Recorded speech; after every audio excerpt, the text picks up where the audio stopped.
Hi, everybody, and welcome to English Digest. My name is Joe. Hi, I'm Stephanie. Today, we're on our all-English lecture unit. It's People, and we're talking about the greatest, Muhammad Ali. I'm sure you've all heard of him. Maybe you're not that familiar with his career because he was a boxer in times past, probably before a lot of you were born. But he was a very charismatic figure in the world, not just in boxing, but he had a big influence on American culture, I think, as well. He had a really big personality. My dad loved Muhammad Ali. So we talk about him in my house when we were growing up, and he was a funny guy. He's had some sad things happen to him as well. I should say this in the past tense. He had some sad things happen to him. He passed away just a couple months ago, and I remember thinking, wow, I thought he was older than 74 because he got Parkinson's disease so early that I just kept thinking, he was probably 60 when he got Parkinson's, but he didn't. He got it when he was quite young. We have Parkinson's disease in my family, so it's a tough disease to watch someone suffer through. Yes, it is a tough one. Unfortunately, a lot of fighters or boxers, they get these conditions because they get hit in the head a lot in their profession. And that's what happened to Muhammad Ali. But we celebrate his life today on the program. It was a very full and well-lived life. So let's go ahead and read through the article, and then Stephanie and I will be back to discuss it.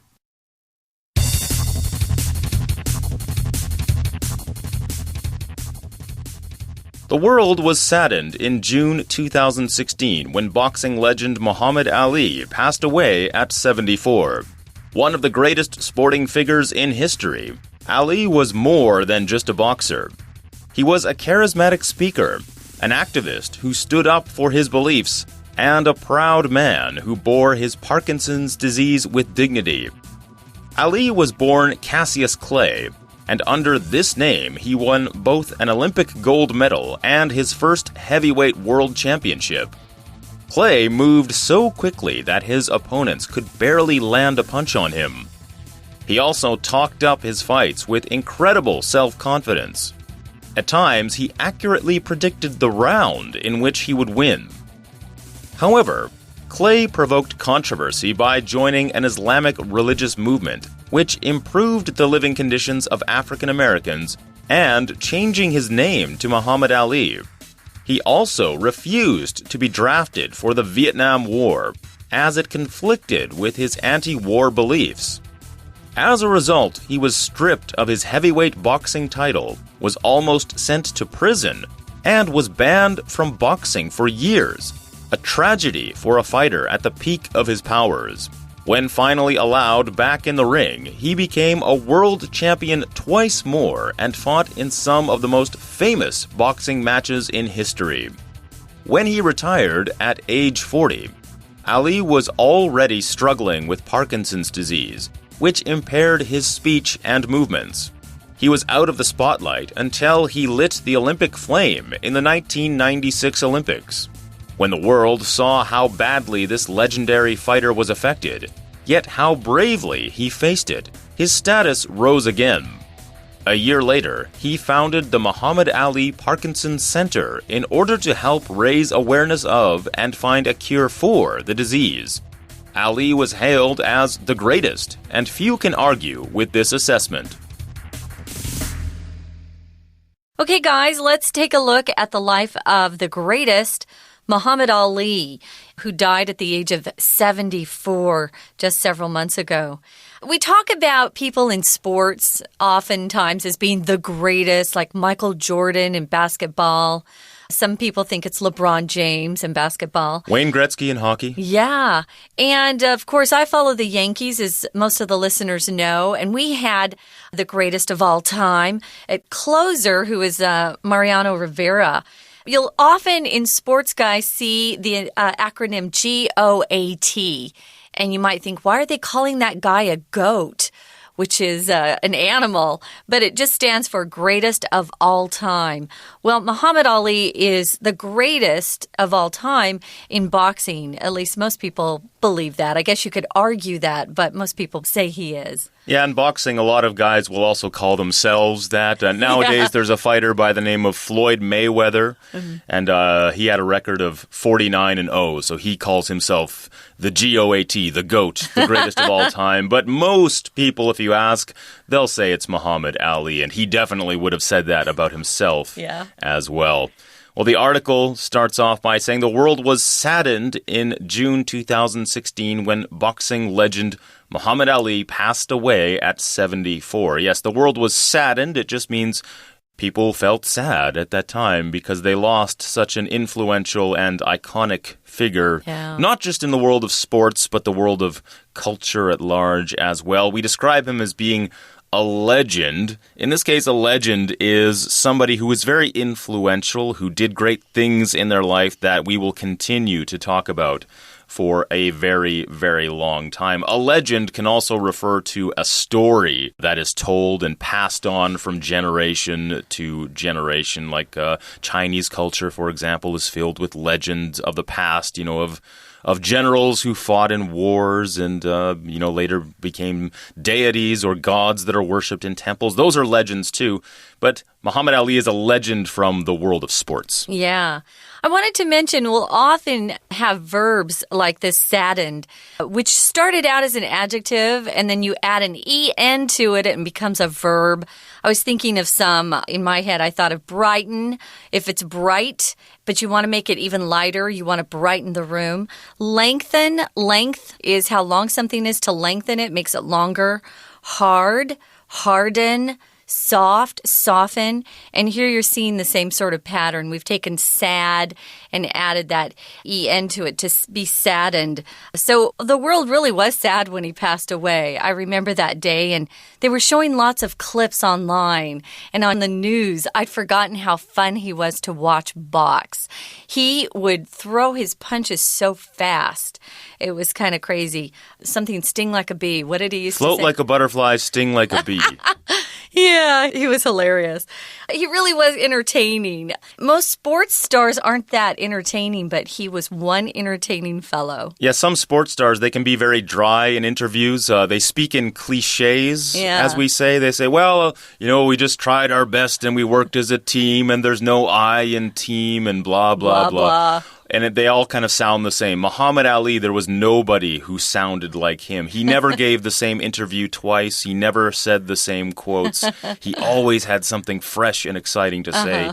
And his fights were not boring at all. No. We say in the article here, one of the greatest sporting figures in history, Ali was more than just a boxer. So we're not saying he was just good in boxing or just known for his boxing. He was known throughout the sporting world. So even people who weren't necessarily boxing fans, they knew who he was. Right. And they would talk about him.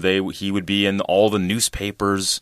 All the TV talk shows wanted to interview him because he was so charismatic. And like I say, he never gave the same interview twice. You knew you were going to get something that would have people talking the next day if you were a TV talk show host or a writer for a newspaper or a magazine. Yeah. He just had a way of expressing himself that was very lively. He was also very confident. And Extremely confident. Yeah, some of his quotes were hilarious. He didn't lack confidence, we like to say in my family. He was an activist. An activist is someone who stands up for a social cause. They support it. They talk about it publicly. And he was an activist who stood up for his beliefs. Sometimes he got himself into some trouble, at least with some Americans. Some Americans thought that what he supported was good, but some thought, I don't like that. But he was such a well-liked man that even in spite of some of his political positions, people still really enjoyed him. He was a proud man, who bore his Parkinson's disease with dignity. Parkinson's disease affects your mind, your brain, and what happens is you start shaking. You lose control of your muscles, basically. And it's really difficult to even move, walk. They've tried to find some cures for it. They're still working on it, but it's a tough one to endure or suffer through because it's tiring because your head's moving all the time and your arms and legs. It's very exhausting, but he bore his disease with dignity. to bear something like this just means you endure it well. You can get through it. And it says here he bore it with dignity, which just means you have an attitude of being quite serious about life. You have a lot of self-control. And you do things that would bring honor to you rather than, laughter or doing something where people would not have any respect for you. A lot of people respect people who have a lot of dignity. So we know this fighter as Muhammad Ali, but Ali was actually born Cassius Clay. So he would change his name later on in his life, but his given name was Cassius Clay. We say Cassius where I'm from. Cassius Clay. But, there are different pronunciations, yeah. And under this name, he won both an Olympic gold medal and his first heavyweight world championship. So when he was a young fighter, he went to the Olympic Games. He won the gold medal. I think famously later, he actually threw that gold medal away. He threw it into a river because he was not happy with the state of America. He thought that he was African American, in case you don't know, and he believed that the government and the people at large had turned their backs on the African American community.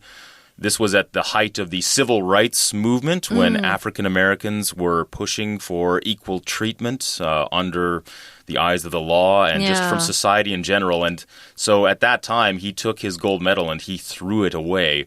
I believe they later gave him another one later on in his life. But under the name Cassius Clay, he won his first heavyweight world championship. Of course, boxing. They break it down into different weight classes. If you're 200 pounds, you don't fight against a 150-pound person. That would be unfair. That would be over very quickly, probably. So he fought at heavyweight, which is over 205 pounds, I believe, is the weight class. And he won a championship. If you win a championship, it means you beat the best. There are championships in all sports. In baseball, of course, we have the World Series, that championship. So the top two teams end up playing each other. In ice hockey, it's the Stanley Cup. But in boxing, they fight for these heavyweight championship belts. And there are all these different organizations for boxing. There's not just one pro boxing thing. There's all kinds of them. There's the WBA, WBC, like World Boxing Championship, World Boxing Association. It gets kind of confusing because you'll have multiple champions, like multiple heavyweight champions for all these different weight classes. At the same time. Yeah, I always thought that was confusing. And then they talk about, well, this champion from this organization should fight that champion from that organization to unify, to bring together the championships. Yes. But it rarely happens because then they're fighting and they have to give up their belt and nobody wants that. Because if you're the champion, you're making a lot of money every time you fight. You fight. Yes. It's true. It's true. We call the money that they earn from some of these bouts, it's called a boxing match. A bout, B-O-U-T, is also used. We call that money that they have potential to earn the purse. Like the purse is something mostly we used to talk about the bag girls carry around on their shoulder, with your wallet in it. But sometimes if you see purse, it's referring to the money that can be won in some sort of competition, especially in boxing for some reason. We're going to continue talking about his boxing career. But first, guys, we're going to take a break. Although this break will not include our Chinese teacher, we'll be right back to talk about Muhammad Ali a little bit more in English. We're going to take a quick break. Stay tuned. We'll be right back.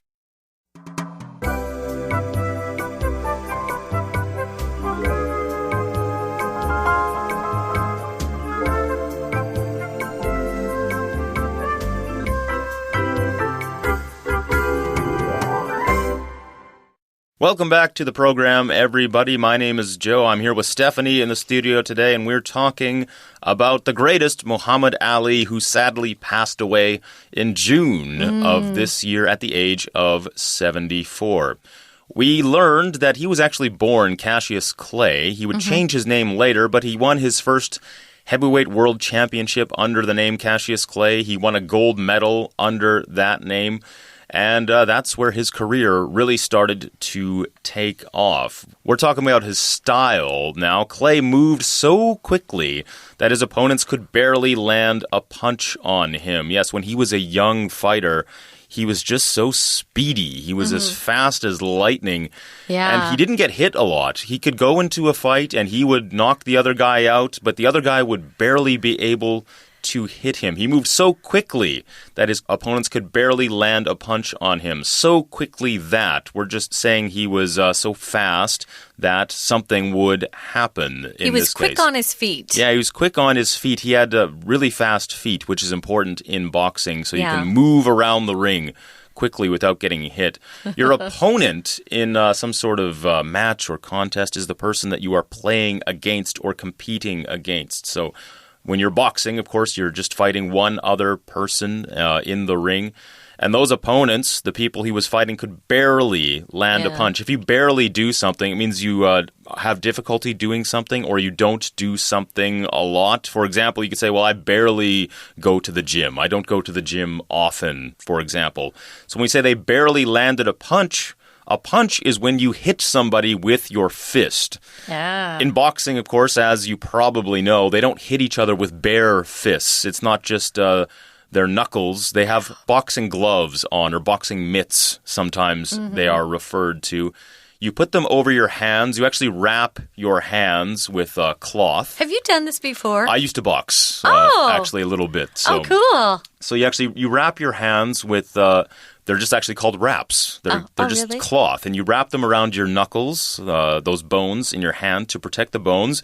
You put some tape then over the wraps, and then you put the gloves over top of all of that. And it's just to pad your fists. Otherwise, they would just break their hands all the time. Without that, really? Without that, you would break your hands because actually the head, the skull, is very hard. Actually, the top of the skull is the hardest bone in the human body. So if you hit that with a bare fist, you will break your hand. Oh, ow. So that's a common injury, actually, for boxers. So that's why they wear these boxing gloves or boxing mitts when they are throwing punches. Yeah. It's to protect the head somewhat, although brain injuries are very common. Oh, yeah, in boxing. They are. It is quite a brutal sport. Injuries are commonplace, and people often wind up, sadly, with conditions such as Parkinson's disease if they fight too long or if they get hit too often in the head. That's what happened to Cassius Clay, a.k.a. Muhammad Ali, unfortunately. Yeah, when you have a head injury like that, it's referred to as a concussion. And it's really bad for you if you get a couple of concussions in a row. It can really cause permanent damage to you, so you have to be careful. That's why a lot of our American football players, a lot of them have brain damage after they retire. You get hit too often. Now, here it says he also talked up his fights. If you talk something up, guys, it just means you talk about it very positively. You're kind of promoting something. Maybe you want to go and do something with your friends and they're like, yeah, no, it doesn't sound very good, but you start talking it up to try to convince them that they want to go. That's what talking up something is. He really did speak with a lot of self-confidence, incredible self-confidence. I don't think I've ever heard anybody who really had more self-confidence than Muhammad Ali. He was just fun to listen to. At times, he accurately predicted the round in which he would win. In boxing, if it's a championship bout or match, there are 12 rounds. If it's not a non-championship boxing match, it's 10. In his day, sometimes the championship bouts were 15. Woo! 15 rounds. Wow. Long fights. Those are long fights. So can you imagine trying to stand on your feet after being hit that much? So he could actually accurately means correctly. He was right when he'd say, I think I'll be able to win in the 9th round. But he would say it in like really colorful ways sometimes. He'd say, he'll be done in 1, or he'll hit the floor in 4, or after 5, he won't be alive. Yeah, he liked to rhyme a lot, didn't he? Yeah. I forgot that. Oh, he was so cute. Well, it says here in the next paragraph, he also provoked controversy by joining an Islamic religious movement, which helped improve the living conditions of African Americans. And that's when he changed his name from Cassius Clay to Muhammad Ali. Now, if you provoke something, you kind of get it started. If 2 kids were fighting in school, especially in elementary school, 2 boys maybe would fight sometimes, the teacher would always say, okay, what happened? And one kid might say, he provoked me. So if you provoke something, you start it. You're the one who's doing something to bother somebody else, and they're responding. Now, controversy just means there's some sort of topic that people really have strong opinions on and they disagree with each other. There was some controversy when he joined an Islamic religious movement. Yes, that's right. It was called the Nation of Islam, and it was controversial in its day. He was hanging around with historical figures like Malcolm X, famous civil rights activists, and people from the Islamic group at the time. He also refused to be drafted for the Vietnam War as it conflicted with his anti-war beliefs. Now, at this time, America, the United States, was embroiled in a war in Vietnam. They were ostensibly going over there to fight communism, and they were drafting young men into the army. If you were drafted, it meant that the government sent you a notice and said, now you're going to be a soldier. You had no choice. You had no choice. You had to go. You could not... Well, there were ways you could refuse, but it was complicated and difficult. And some people who didn't want to go, they would actually run away to Canada. To your country. They would flee and change their names and things like that. We called them draft dodgers. Yeah, draft dodgers because they were dodging the draft. Muhammad Ali didn't dodge the draft, but he just said, I'm not going. I refuse to go because it conflicted with his anti-war beliefs. If something conflicts with something, it's opposed to something, it's against it. He was against this war. He would say things like, why should I go halfway around the world to kill other poor people and things like that. And he thought, well, I have my own fight at home for equal rights for African Americans. So he refused. He would not go. And he got dragged into court for that. They wanted to send him to jail. And as a result, he was stripped of his heavyweight title. If you're stripped of something, something is taken away from you. So the boxing associations, they were furious with him because people were not supposed to refuse the draft. They were just supposed to go and not ask questions about it. They took away his titles. He was almost sent to prison. He almost actually went to jail. And he was prepared to do that. He said, well, if I have to go to jail, I'll go to jail. I'll go, yeah. And he was banned from boxing for years. If you're banned from something, it means you're not allowed to go somewhere or you're not allowed to do something. So his profession, his job, was taken away. And this was especially a tragedy because he was at the peak of his powers. At the peak means at the top. Peak can refer to like the top of a mountain, but if you say somebody's at the peak of their powers, it just means they're the best they're ever going to be. Perhaps after that time, they won't be as good. And for fighters, this is very important because when you're young, you know, you're the fastest you're ever going to be. You're the strongest. You don't get faster. You don't get faster as you get older, unfortunately. I wish that was the case. That would be great. But you don't. You just kind of get older and slower and less powerful. So boxers really have to cash in when they're young. Well, when they finally allowed him back in the ring, that's what we call that area where they box. It's the boxing ring. He became a world champion twice more and fought in some of the most famous boxing matches in history. Those were very, very fun. Well, when he retired at 40, Ali was already struggling with Parkinson's disease, which impaired his speech and movements. It's kind of sad, you know. The two things he was most famous for, his ability to move quickly and his lively way of expressing himself, were taken away through this disease. If your movements, something about you is impaired, it means it's no longer functioning very well. It's less than perfect. There's something about that is disabled. It's just not functioning well. So he was out of the spotlight then until he lit the Olympic flame in the 1996 Olympics. I remember that moment. It was sad to see him in that shape, I'll be honest. But if you're in the spotlight, guys, it just means you're getting a lot of public attention, a lot of publicity.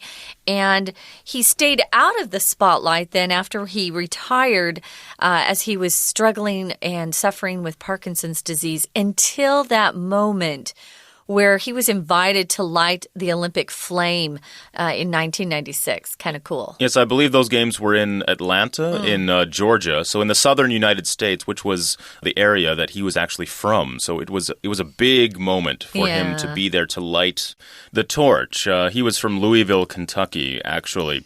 Now, when the world saw how badly this legendary fighter was affected, yet how bravely he faced it, his status rose again. So when he was lighting the torch, they saw how Parkinson's had affected him. He was shaking because that's what the disease causes you to do. And he was shaking quite badly, but he was brave. He faced it well.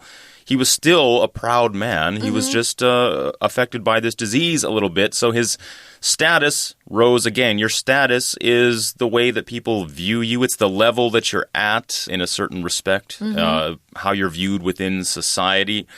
So this caused people to view him in a good light. They viewed him positively again. They hadn't seen him in public in quite a while. A long time. Like we say, he'd been out of the spotlight, so people hadn't seen him. But now he was back, and people just thought he was very brave to come out and show this disease and say, yes, I'm sick, I'm affected by Parkinson's disease, but I'm still out here doing the things that I do. I think it was good for people to see that even if you have Parkinson's disease, you can still participate in life. I think it helped people be more aware of Parkinson's, and more people donated money, so that helped too. A year later, he founded the Muhammad Ali Parkinson Center in order to help raise awareness of and find a cure for the disease. So, like some of the celebrities who suffer from some of these bad diseases, he used his celebrity to help raise money and awareness so that they can hopefully find a cure for this disease someday. Now, Ali was hailed as the greatest, and few can argue with this assessment. If you're hailed as something, it just means people call you something, they give you some sort of name or title, and they do so very enthusiastically.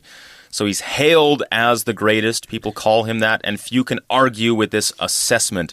An assessment is when people evaluate your skills or how you are as a person.